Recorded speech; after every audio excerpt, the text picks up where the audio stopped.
Morning, everyone. Morning. Chanukah Sameach. We're learning Mishna Yoma, Parakeh, Chapter 5, Mishna 5. All right. So the previous Mishnah had the Kohen Gadol doing all the sprinkling of the blood that was towards the towards the curtain. That was towards the curtain that separates between that's in front of the Aron, in front of the ark, where it was, if when there was the ark, or where the ark was. Now, after finishing those sprinklings, again, we had a sprinkling that he did in the Kodesh HaKadoshim.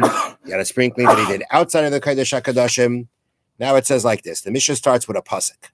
The pasuk says, "V'yatza lemizbeach." He, the Kohen Gadol, should go out to the altar. Asher lefnei Hashem, it is before Hashem. That's what the Torah says he should do. After that sprinkling that was done before, he now goes out to the altar that is before Hashem. What is the altar that is before Hashem? Zeh mizbach hazav. This is referring to the golden altar. There was a mizbeach, an altar inside the sanctuary, inside the Beis HaMikdash building itself. There was an altar in the courtyard. This is talking, when it says here that he's going to go out to the altar before Hashem, it's not referring to the altar in the courtyard. The altar before Hashem means the altar inside the sanctuary of the Beis HaMikdash. That is where he is going to go to. All right. Now, next. Hischel mechatei v'yored. He began, I'm going to translate the words. He began to cleanse and go down. That means it's like this. There were, let me read to you from the bottom here. 4 horns, there are 4 kronos. On top of the Mizbeach, there were 4, the Torah calls them kronos, which a karen literally means a horn. In this case, it means basically a cube, right? It was a cube that was on each corner of the top of the altar. Okay? Now, 4 horns were attached to the top of the inner altar, 1 in each corner. The Kohen Gadol smeared the blood. Now, the point was that the Kohen Gadol was going to take the blood. If you just remember, he had the blood that he mixed it together, the blood of the goat, the blood of the cow, he mixed it together. He's got them all in a basin. Now he has the mitzvah to take that blood and to put it on the altar. By putting it on the altar, the Mishnah calls it mechate, to cleanse it. By applying the blood, he purifies the altar. Now, and he's going to apply the blood. How does he apply the blood? So it says like this. The Kohen Gadol smeared the blood by moving his finger downward from the top part of the horn to the bottom, so that his finger ended up below his palm. So he dipped his finger into the blood and he smeared it on the corner. Okay, we'll talk about which corner he did it on first. But he was standing on the corner by one of the corners, and it says that he smeared it on the corner. What he did is he went from top of the horn to the bottom. So he's got his finger, and he's going along the horn to the point that his finger is going to be below his palm. He's going up. He's starting from up, going downward. He did not go upward, meaning to take his finger, dip it in the blood, and apply it upward.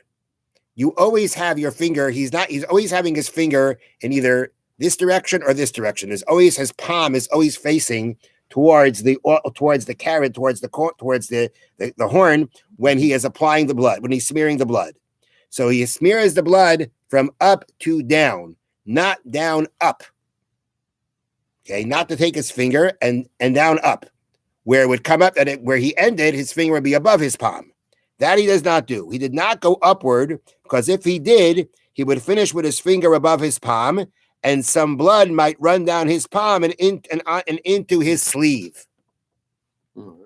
Okay? And a service performed when wearing soiled garments is invalid. So we don't want him.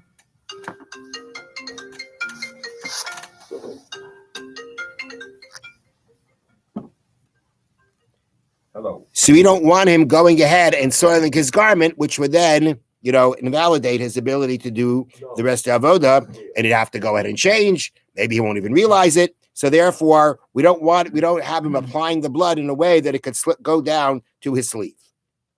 Okay. So again, hischa machate v'yored. So he began to cleanse, meaning to apply the blood, going down and going downward. Then the Mishnah says, Mehechan hu maschel. From where does he start? Meaning, from which corner does he start? The answer is Mikeren Mizrachas Sephinis. He starts at the northeastern corner. Then he goes Sephinis Maravis. Then he goes from north to west, Maravis Droimis. Then to the southwestern. Then Droimis Mizrachis. Then to the southeastern. So if you have, let's say, just looking at this picture, just for the sake of having a picture, right? He's starting northeast.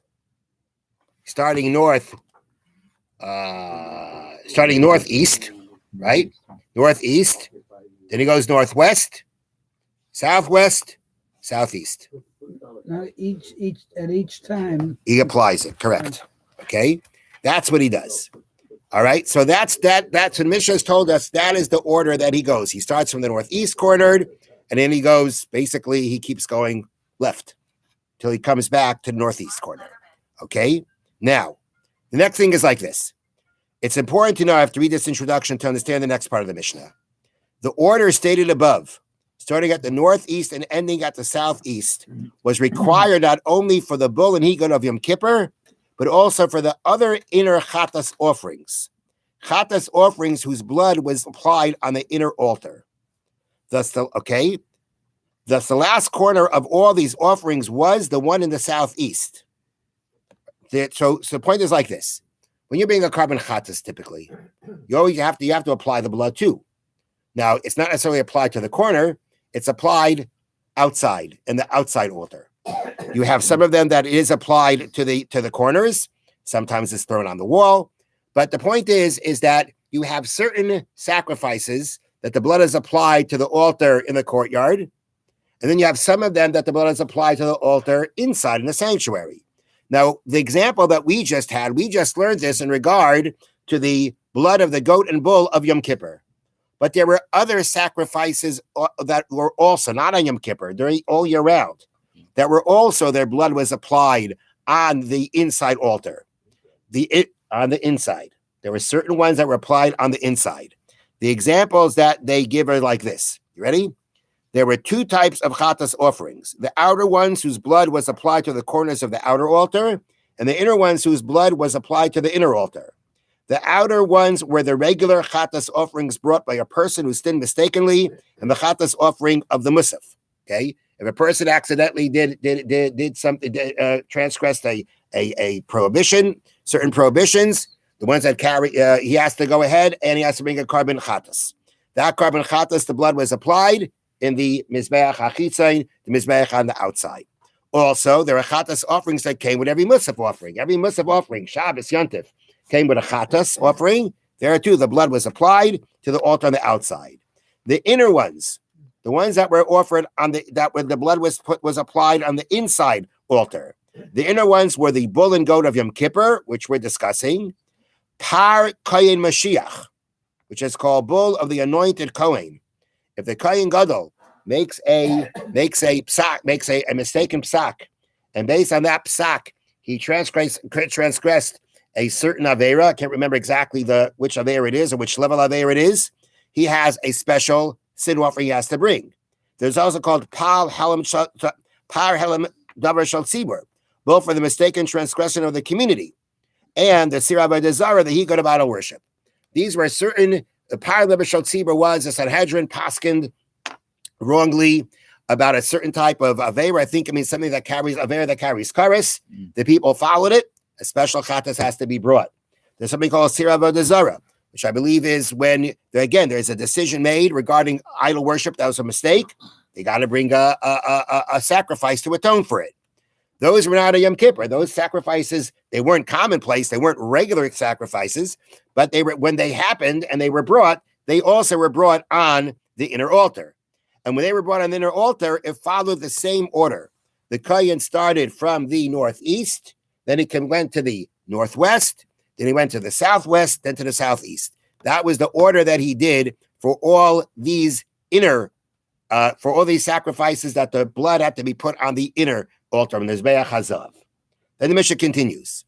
Makom shehu maschel b'chatas al mizbeach hachitzain, the place that he begins by a sin offering on the outer altar, mishama yagayim al mizbeach hapnimi, that's where he finished by the inner altar.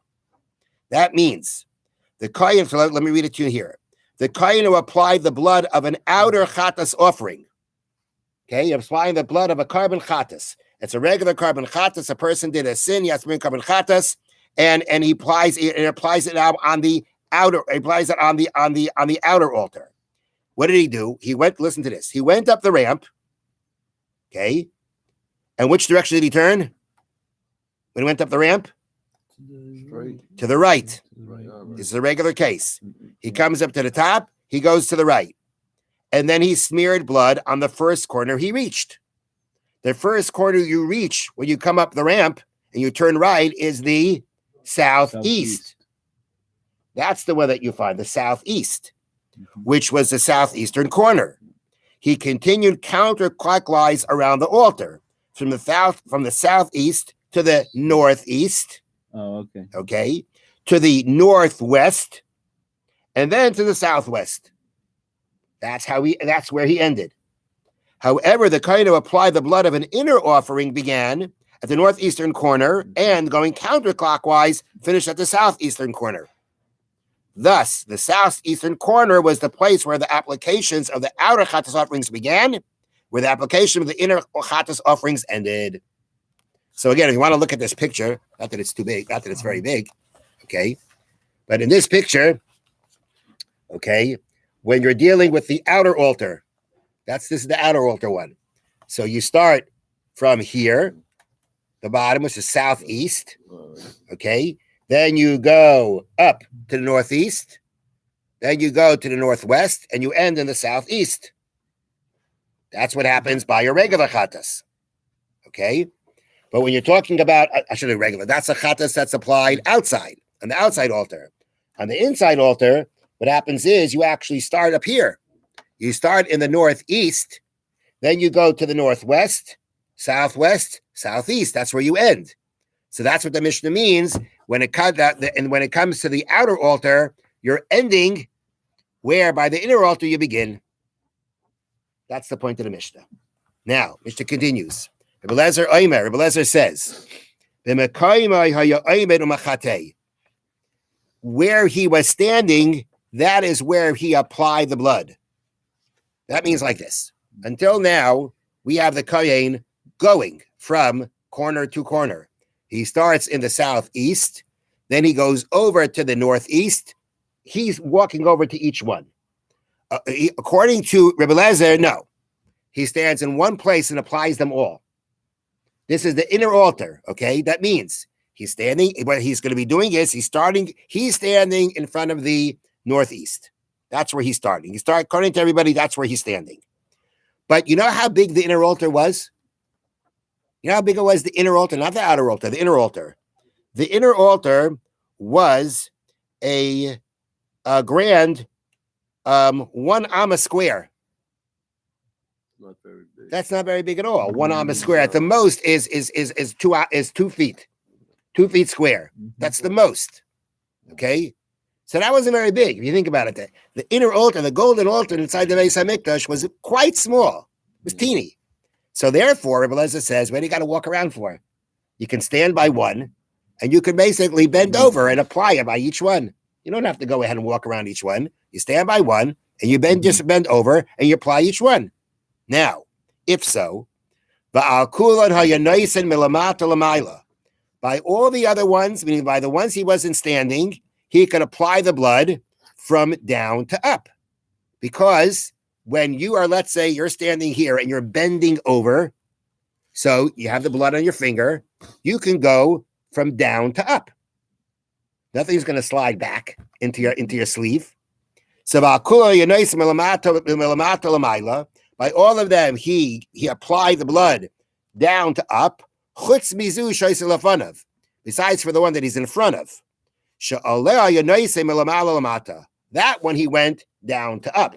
Because again, the palm is always going to be facing towards where you're applying the blood. So now the one he's standing in front of, if he's going to go down to up, You can go down a sleeve. So by the one that he's standing next to, he's got to go downwards. He's got to go from up. It has to go start up, going down. By the other ones, where he's basically he has his feet, he has his hand bent over, so it's not going to go up his sleeve. He would go down to up. Okay. Have a wonderful day. Okay. Thank you, Rabbi. Thank you, Rabbi. Chanukah Sameach.